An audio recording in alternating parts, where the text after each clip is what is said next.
என் மனதிற்கு மிகவும் இனிய மகர ராசிக்காரர்களே, மகர ராசிக்காரர்கள்னு எனக்கு ரொம்ப பிடிக்கும். ஸோ மகர ராசிக்காரர்களோட வாழ்ந்திருக்கிறேன். அவர்களை ரொம்ப வருடமா பார்க்குறேன்.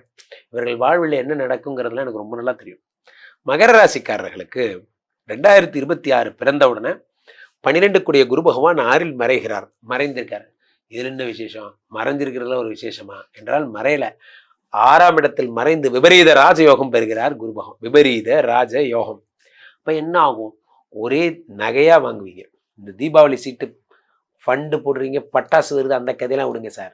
இந்த தடவை தீபாவளி நாங்கள் ஸ்ட்ரெயிட்டாக ஜுவல்ஸ் எடுக்க போகிறோம், ஜுவல்ஸ் ஃபண்டு போட போகிறோம், சீட்டு போட போகிறோம், அது போன்ற விஷயங்கள்லாம். அப்போ நீங்கள் என்ன பண்ணுவீங்கன்னா சேமிப்பு நிறைய பண்ணுவீங்க. முக்கியமாக தங்கம் வாங்க போன்ற விஷயங்கள்லாம் பண்ணுவீங்க. எந்த குரு செலவுகளை கொடுத்தாரோ அவரே உங்களுக்கு சுபங்களை கொடுக்க போறாரு. எதுக்கு தேவையில்லாத செலவெல்லாம் கட் பண்ணி விட்டுருவார். எல்லாமே உங்க மடியில விடுற மாதிரி ஒரு அமைப்பு பண்ணிடுவார். 12 கூடியவன் 6ஆம் இடத்தில் மறைகிறான். 6ஆம் இடத்தில் மறைந்த குரு 5ஆம் பார்வையாக உங்களுடைய 10ஆம் இடத்தை பார்க்கிறார். பிஸ்னஸ் இந்த வருஷத்தோட ஸ்டார்டிங்ல சும்மாவே இருக்கமே, நம்ம ஏதாவது செய்வோமா அப்படின்னு யோசிக்கிறீங்க. எதையாவது ஒன்று யோசிக்கிறீங்க, திடீர்னு பார்த்தா அது பெரிய லெவலில் போயிடுது.